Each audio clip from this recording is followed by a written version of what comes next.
This panel is around global payroll and payouts, which is something that I'm particularly fascinated in. And we actually released a report this morning. I don't blame you hadn't a chance to review 30 pages of deep analytical statistics, but do take a look at it. It was in partnership with Lightspark and conducted by our independent research partner, Sentiment. And it really does give an inkling into why people are looking to get paid in stablecoins, and most importantly, where as well. I think that's one of the takeaways so far from the discussions is that stablecoins is an important alternative to existing mechanisms, but not necessarily the sole alternative. And I know that remote work wasn't a new thing before the pandemic, but Zero Hash was 100% team based within 100 miles of me. And now we are very much not that company. We have about 50% of the company based outside of the US, where I'm based. We actually crisscross 6 continents. And so maybe that's one example of a company that has increasingly become more remote, but maybe you can give some context, Nikos, about what are you seeing from a workforce place, from a way that people are doing work today? Can you give us these broad trends? Because I think that gives perfect context to the payment rails that are needed to solve the ecosystem that exists today. Definitely. Well, I work for a company called Remote. So as you can imagine, we drink our own Kool-Aid. So Remote has no offices anywhere in the world. Everybody's fully remote. But at the end of the day, we help our customers, which are corporates, hire anywhere they want to hire. And the few trends are basically, you'll find companies that are based in the US, nearshoring some of their operations to Canada, Mexico, South America, because you can find basically equally good talent there, or as close enough, but for much cheaper rates. And then you'll also find companies that want to expand their operations in different countries without fully going and setting up a local footprint there, like setting up local entities. Let's test it out with a few contractors or a few part-time employees in parts of like Southeast Asia, Philippines, India, Indonesia for expansions there. That also includes call centers and things like that. So it's generally been fascinating. I think Remote, as I'm sure Remofirst can say as well, was fueled in many parts because of the pandemic, because this is what opened the eyes to many people that this is a possibility. And I think since then that trend is only growing. Yeah, that's great. Niraswa, can you maybe share, you founded your company a couple of years ago. Yeah. And I know that your company is pretty remote as well. You drink the Kool-Aid as well. Is it overly simplistic to say COVID was the driving factor? It changed people's perceptions. Can you give us maybe a bit more nuance in terms of where are the growth areas that we're seeing right now? Where are the companies that you're seeing that are really investing in this kind of remote first mindset? Sure, absolutely. I mean, similar to remote, I think we're lucky because of that wave of the COVID. We started at the beginning of 2021, so we started after the COVID. But definitely there was a big trend going into distributed teams, and then people realizing that you don't have to be in the same city, that work can be done from any place in the world. And then that was the main driving factor. I think still today there is still debate of people forcing back to the office, or is it still kind of remote? Overall, I can tell that working globally is one of the benefits that any company can start with less capital, because it's much faster, much cheaper, no need to have an office, no need to hire people in expensive locations, and then that allows everyone kind of to move faster. But coming back to the payment rails, indeed, when you work globally, it's one of the challenges is that how do you pay people globally? And that's exactly, I think, what we're going to discuss today. Yeah, brilliant. John, maybe you can share a little bit more context in terms of from the recipient's perspective, right? I think it's great context that the world of work has changed. But from the recipient's perspective, what is the attraction of, for example, getting paid in a stable coin? Either as a quicker mechanism, is it because it's a store of value like we've heard of in other conversations? It'd be great to maybe unpack what you're hearing. Yeah, so I think most people want to get paid into the place where they spend from, right? So their operating account. So that's probably not the sort of key selling point of stablecoin, because as we heard earlier, Nabil doesn't buy his coffee using a stablecoin balance. But I suppose apart from that, getting paid quicker, great. Your money's in your account sooner. You can do what you want with it much faster than previously. But I think depending on where you are, perhaps your local currency is not something that you necessarily want to hold. And perhaps your local currency doesn't allow you the flexibility of spending that you would otherwise want to have. So for example, if you are doing remote work in, say, Argentina or anywhere where there's a controlled currency, it's more difficult for you to buy things outside of your currency. So we see a huge amount of that type of activity.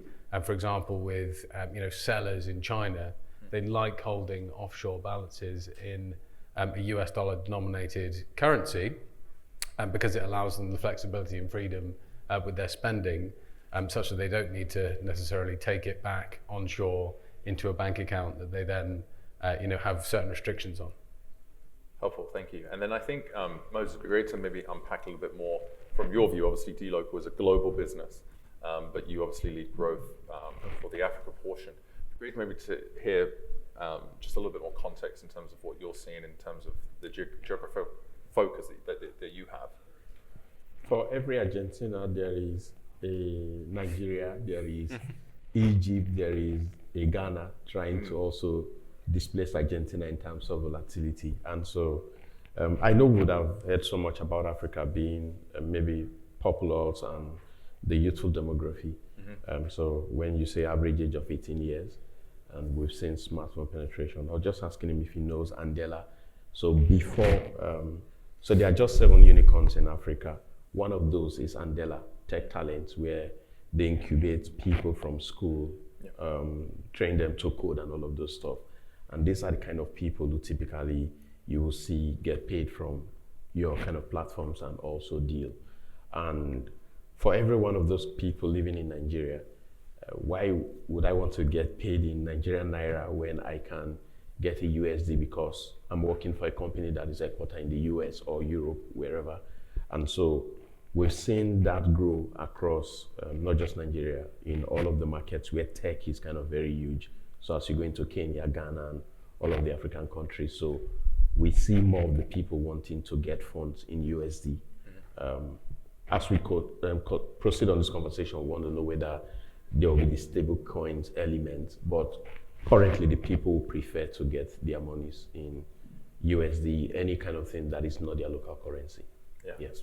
It's great to get that perspective. And actually, I think for us, it's really important to actually have a global workforce because it gives you a different perspective, right? That use case, having that broader view, being able to hear folks from different places. Our Filipino colleagues have very different challenges to our Brazilian colleagues.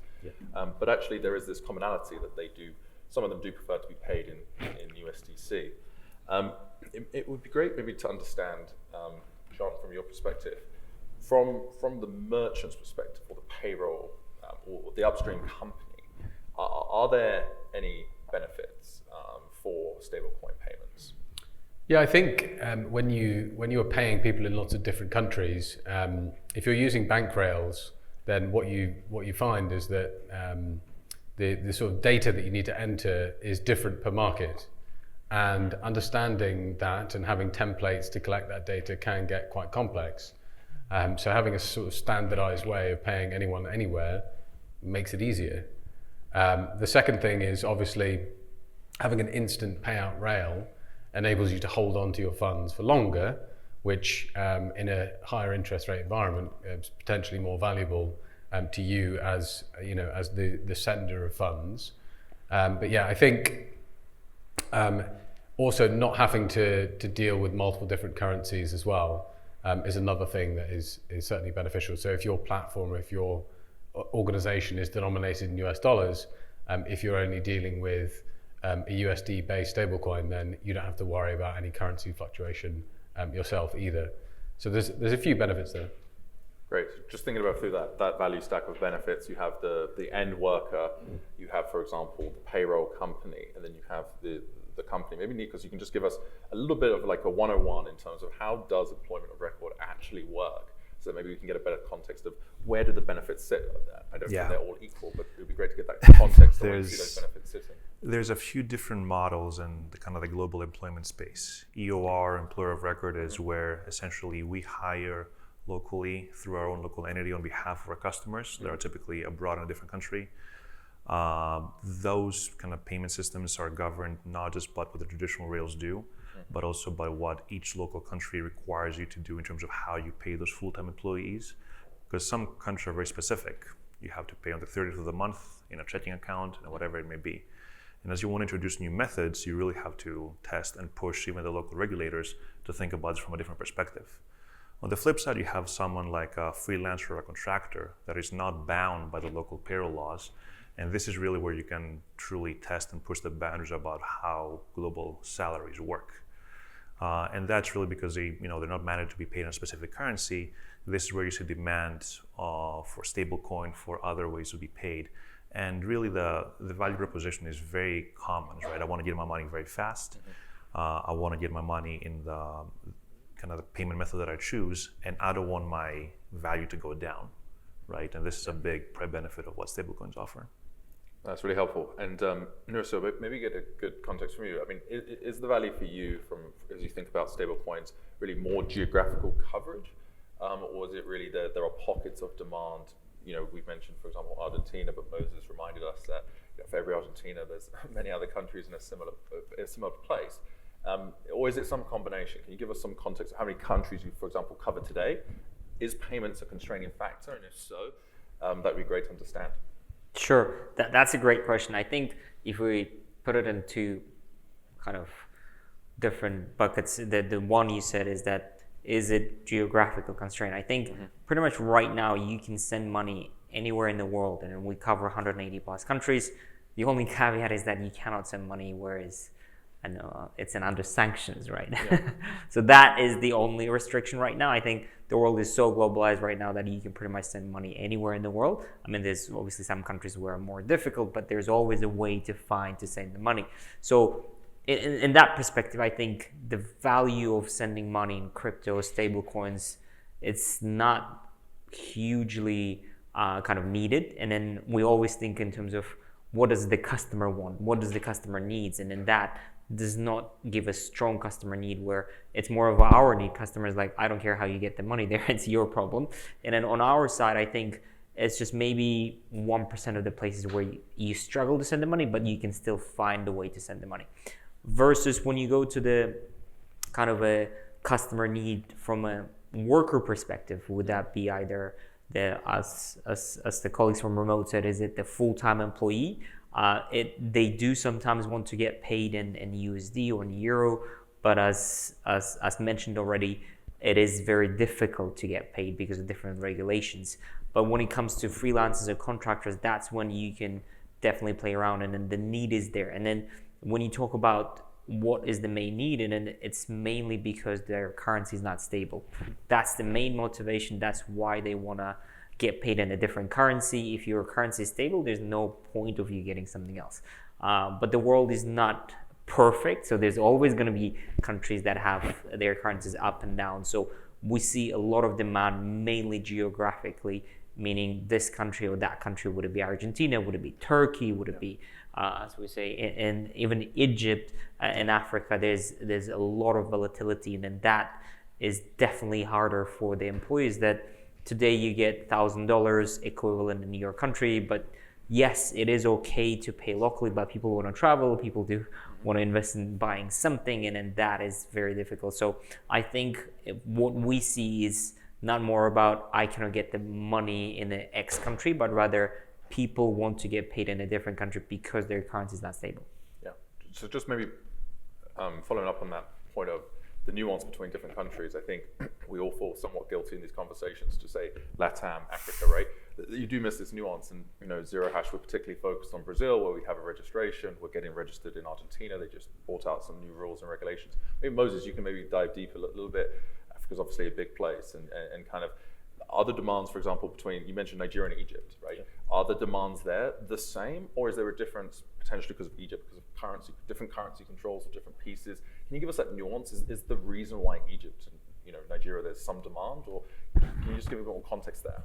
Yeah, so I'm able to speak not just for Africa. Again, we see countries like Pakistan. So the payouts here will not just be for gig workers. It could also be content creators, people who do stuff, and it will be surprising to see that when you go to Saudi Arabia, it's such a big market for TikTok, and so you can't explain it. How the country, like our normal perception, we think that maybe a country like Nigeria should do so much more than. So when you hear countries like Turkey Saudi Arabia, these are very huge markets. So even on the side of creators, the people who create content, they also want to get funds there. You raise an interesting point, right, which is around different countries, different perceptions, potentially different motivations, and some of which there are rules against, right? Very sensitive, and as you know, for example, publicly traded companies like dLocal or regulated businesses or companies that have aspirations of going public, you have to consider that. You know, there's nuance in, for example, Brazil with the IOF tax. So maybe this brings us on to a really good point, John. As groups think about launching stablecoin payments, there are pockets of demand that they are potentially trying to bypass tax. That's maybe one challenge, which is how do you ensure compliance with tax in maybe 100 plus countries. That is a complicated but solvable issue. But maybe, John, you can share some context around, as you think about stablecoins, what do you perceive to be the challenges? Moses just shared one around tax. In your perspective, what are they? Well, I think I mentioned it earlier. It's around, it's around beneficiary choice. Like, how do they want to be paid? And what we typically see in most instances is that beneficiaries want to be paid where they spend from. And that is normally either some sort of checking account, or in Southeast Asia, it might be a wallet. But it's rarely is it a crypto wallet at the moment.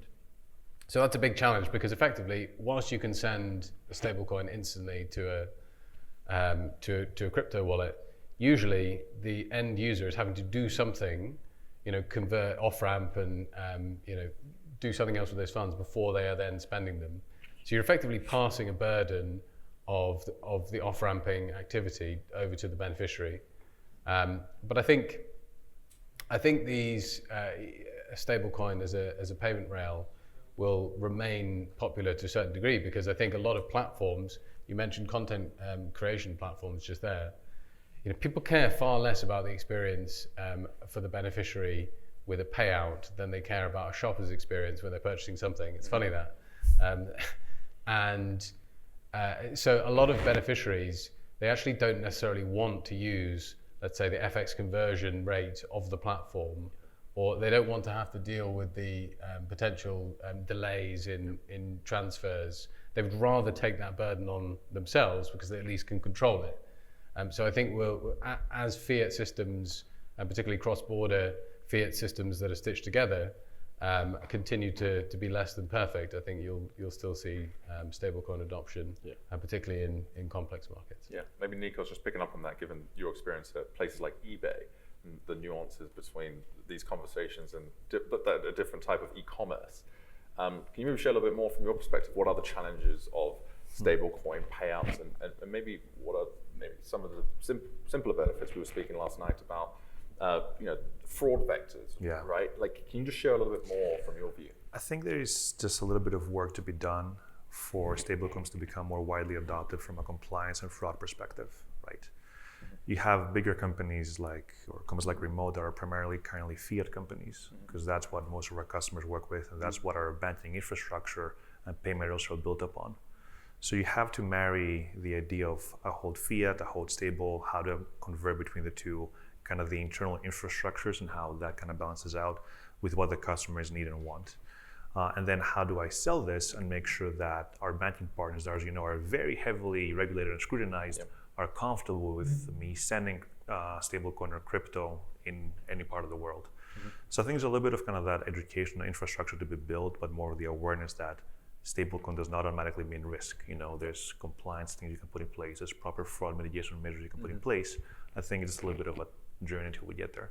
One last thing I want to mention is the favorite thing for anybody in payments is reverse money movement.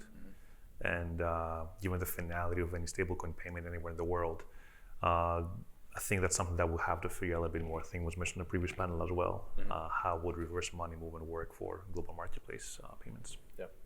No, thank you for that. And maybe just maximum 30 seconds each, and maybe just it can either be a personal story from somebody that you know, who potentially is a client. I know that you all invest a lot in meeting your end customers, or maybe more philosophical, hypothetical. So, for example, one of the things that excites me around stablecoins is the ability, like I mentioned earlier, to, for example, stream payments.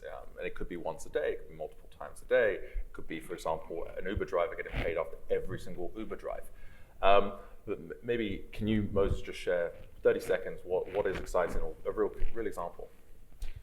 So 30 seconds, I'll break it into two parts. The first part will be the likes of deal that we work with across multiple countries. We'll see lots of people asking to also get payments in this particular side.